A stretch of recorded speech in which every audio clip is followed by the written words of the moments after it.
What's going on, guys? I'm pretty excited about this Tamiya time. I think this is episode 31.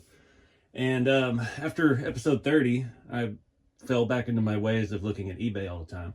And I usually keep a close eye on what's listed for TA01 and O2s and FF01s. And yeah, I was talking to my buddy Bob, and I mentioned back about 15 or 18 years ago, I had a set of these fluorescent colored Tamiya control arms for a TA02-01 chassis. And I couldn't bring myself back then to open them. They were still factory sealed. And I ended up selling them because I just needed money to put back in the channel when it was first getting started. And I was kind of kicking myself for that. And I thought, I'll search Tamiya Fluorescent, see what I get. About the fifth thing down, this beautiful TA01. And it was a pretty reasonable price. And it was one of those deals that they had to make an offer. And I started, and it kept denying. You get 5 chances. And I finally got up to what the minimum it would let me. And it sent it, and didn't hear nothing. Next day, it already automatically paid. And yeah, here we are a few days later. The proud new owner of this fine piece. So I do have some, not concerns, but questions about this.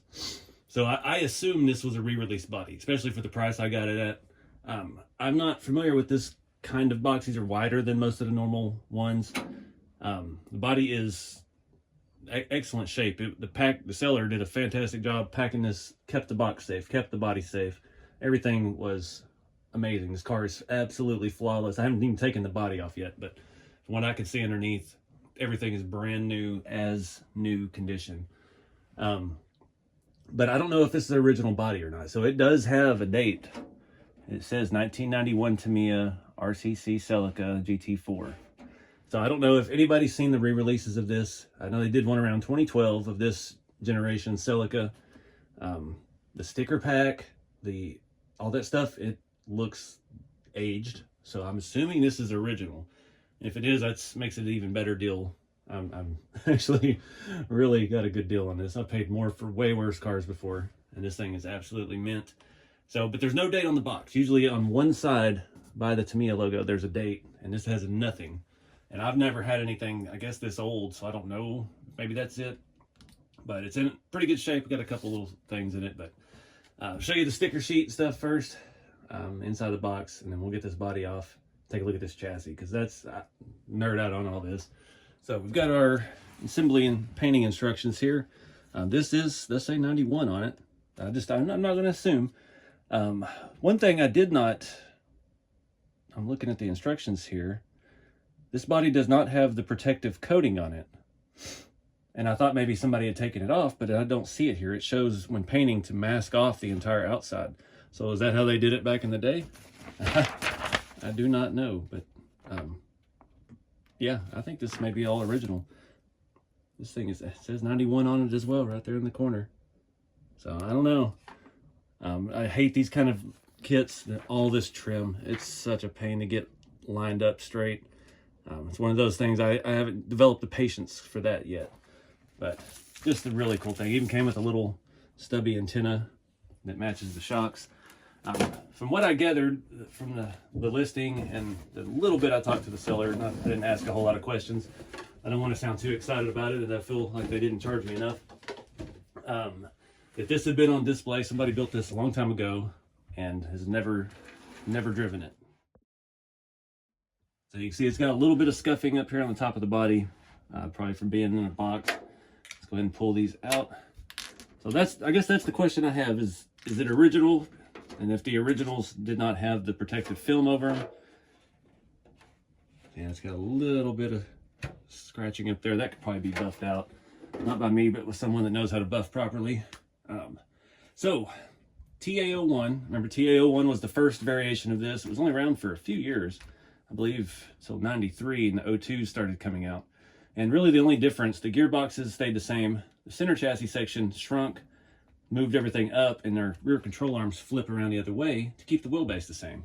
So it's basically moving more of the weight inboard of all 4 corners, and I guess it actually made them drive and handle better. It kind of makes sense. Where to start? So it did specify that these were the Celica wheels, but these were off of the later Celica, and they are the wides in the rear with the narrows in the front. They are They fit perfectly, but they're just not the right ones for this body. This being the Rally, it would have had the block top tire with the Oz Racing smooth looking weird BBS kind of wheel thing. But I was really excited to see the fluorescent stuff because I've never got to actually put that on a car. There's a lot of different sets. So the set I had was actually like a pale yellow, like highlighter yellow fluorescent. I've seen a pale pink fluorescent set for this car as well as many other Tamiya things. And then this kind of bright green. I want to say there might have been a blue, kind of a pale, almost looked like a glow in the dark blue. But I don't know that for a fact with the 01, 02s. Got those big meats on the back. Tires don't feel dry rot. Somebody may have swapped that out at a later date. One other sign that this is actually a TA01, if you're ever looking for them, blue shocks. The 01s had these weird blue shocks. I don't know how they compare to the later TT02 ones. I still call the black shocks that come on the 02s the best shock ever made. I've got some in the box. They've been in there since 97, been used, never opened up, and they work flawlessly. They don't leak. Best shocks ever made for RC cars. We got fluorescent caps for drive shaft, black drive shaft. I can't remember. I know my 02 had like a galvanized looking one. That may just be like a hardened steel, but nothing over the top other than the fluorescent parts. But everything is just flawless. There's not a crack in any of the normal places. I don't think this gearbox covers or anything has actually ever been off. Everything just feels brand new. Flipping it over, look at the bottom. Not a scratch. Looked like there was outline of something on there. It's got some fuzz on it. Still shiny. Still has like the static. And these tires were absolutely spotless until I put them on my scale garage floor. And now they have sand and all kinds of wonderful things on it. Great job here. It's got the rod ends for the steering. Just a bone stock car with the actual factory upgrades. And I don't know necessarily what the appeal is of the fluorescent stuff. It was just one of those Tamiya things. It's like how everything there for a while in the 2000s, everything was blue anodized aluminum. That was like a signature Tamiya thing, blue anodized. If your car had a bunch of blue anodized on it, you had all the goods. And I guess maybe in the 90s, fluorescent stuff was the cat's meow. Now I've had a lot of my collection. There's nothing's ever actually perfect. Most of my cars were really good driver quality. A couple scratches, some bad stickers. I've got some that aren't great at all. I've got some that I bought, like I've got an R32 Calsonic Nissan, and it's on a 01, and it never came on an 01. It came on an 02 chassis, but it's like perfectly mint chassis, blue shocks, all the right things. It just has a later body on it, and it was too nice to pass up for the price. But yeah, let's take a wheel off and see if this has ball bearings. I'm kind of curious, since it looks like it might have been built strictly to display. It feels very light. I don't know if you can actually feel the difference between when they have ball bearings. Could just be it doesn't have a motor in it. No ball bearings. So somebody built this with the stock bushings, plastic bushings in it. Just have to turn so it doesn't fall out. Wow. It's got all the correct shims in between the upright and the arm. Everything's so clean. I think it said something along the lines of it was just that body was set on it to keep the dust off of it, and that's kind of how it's set on display. Somebody was just appreciative of the chassis and the history and the fluorescent parts. So as for what I'm going to do with it, I don't have a clue. I just wanted it. I was talking to my buddy Bob, because he does a lot of Lexan painting, about painting this. Honestly, it's not one I'm a big fan of the box art. I mean, with all the rally stuff, the Repsol, it's red, and we already don't have the right wheels. I kind of think I just want to leave it like it is.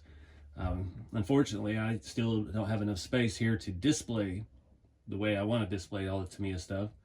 I need basically another room with glass cases and somewhere to really showcase them. And we're still a ways out from that, actually having a house of my own and all that stuff again. But let me know in the comments if this is the original body. If that was a thing, they did not have the protective film on them when they first started out with these. It's kind of what I'm leaning to, but I don't want to make assumptions. I had an urge to pop open a gearbox, but I really don't want to risk cracking any of those. They'd probably be fine because they've not been stressed for 20 years. Oh, that's pushing longer than 20 years. I'm getting old, but I don't know. It feels good. It rolls perfect. I'm trying to keep from getting more dirt on my tires. Just another piece for the collection. Oh, we do have one little problem back here. Oh no, I do see a split in the shock tower too. This shock tower has got a little boogered up spot on it. That's not good. Huh. Looks like something chewed on it. And this one is split right there on the body post. So the shock tower strike again. The other one is too. I wasn't looking. I guess the rose colored glasses turned off. The back one's split too. There's no getting around it. But I do have those parts. I've got tons of those. I've got brand new parts trees of those sitting around. So we could replace it. Again, no, it's not that big a deal. Everything else on it is flawless. So I always like to go through TamiyaBase.com. Really good reference for all this old stuff. They've got every Tamiya model with photos and dates and history. So if this was the full kit with the Celica GT4 body with that livery, it would have been out, what did it say, September, mid 2000 or 1991. And it says it was last available in 1993. So I think that's kind of when the transition happened. I want to say my Alfa Romeo TAO2 came out in 93 or 94, and I think I got it around 96 or something during its production run.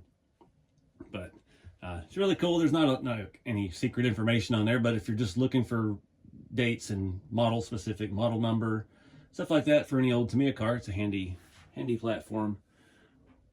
So yeah, I don't think I'm gonna touch it. I'm gonna put it back together. It came in a sealed bag inside of the box, inside of another box with hard foam, and I mean the guy really took care of it packing it. So we're gonna take care of it. I'm gonna have to take it back in the house and put it on the shelf with all my other vintage Tamiya stuff that I do not have out here in the shop. I do have what, 6, 7, 8, 9 of those cars out here still, but they're the only ones I have that don't have boxes. A lot of them I got were complete cars, or I just got a complete body set in the box, and I've got a chassis in there with it that's for it or has been built for it. So I try to, that's kind of the fun too for me, is trying to piece together sets, get the right chassis with the right body. Like that one I was talking about, my Skyline over here, has the wrong chassis. So I run across a really nice TAO2, I'll swap it out, take that 01 and put it with a proper body as I run across it. The problem was I keep running across a lot of really nice bodies that aren't painted. And I don't enjoy painting Lexan. I've never been particularly good at it, and I like to get them original. So that's kind of where I'm at with bodies. But yeah, no regrets on this for the price. It's fantastic, even with a couple little splits in the shock tires. Like I said, I've got at least 3 sets of complete gearbox parts trees with new red shock tires. If they ever do just crumble off, we can replace it. But again, display car, I'm not going to sweat it too much. I do love that. I always loved that my Alfa Romeo came with the wides in the back as well. They had the same offset, or same track width front to rear. So it's really cool. One of the cars, I do want to say, one of the cars that's on my bucket list, and I had it around 2007. I found it on consignment at a hobby town in Plano, Texas, before they moved 5 times and started only selling Traxxas. Excuse me. It was the Nissan 300ZX, what was it, the Isma something, the wide body. It was a TAO2 wide chassis, and I found it was already built, the body was already painted and done, full box art. I think I paid $100 for that on consignment at that hobby town, and that was a really rough time. That was right during my divorce. I was living with someone that was not working out anymore, and I needed money to get out of there. So those red flags. But I ended up selling it. I think I made a little money off of it, but that's one that I'm still kicking myself for ever letting go, because that is very hard to find nowadays. Those wide body Nissans, it's just a cool looking body. I love that car in real life, and yeah, they have a Hot Wheels of it right now. If I've been showing on some of the other Tamiya times, some of these Hot Wheels, these vintage touring car sets. I got my Alfa Romeo. They do have that Nissan in that. I haven't bought it yet because I don't have the RC one to match it. So I'm very lacking in the Mercedes. I think I actually have 2 Mercedes now. I don't know where the other one is, or I don't even remember what it was back in the Tamiya time, but one of them's pretty rough. But I do have the Pro market, or at least it looks like the pro market touring car as well. So I don't know, you got minis of my minis.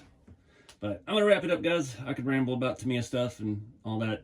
The main thing with these is like just getting my hands on this and holding it, feeling how clean it is, and how new it feels, and how it's like it just immediately takes me back to 96 or 97 when I got that car, my original TA02, and put it together. And it was, I went into it knowing nothing, and my dad wasn't much help with this one, and that's all I'm gonna say about that. But yeah, it was just so much fun, and it really takes me back just seeing these things and having them, and reminds of a simpler time when life was easy and Christmas was everything. But anyways, guys, appreciate y'all watching. Get out there and have some fun with the hobby, whether you're driving, scaling, trailing, building, painting, weathering, or collecting. Just have fun with the hobby, and I'll see you in the next one.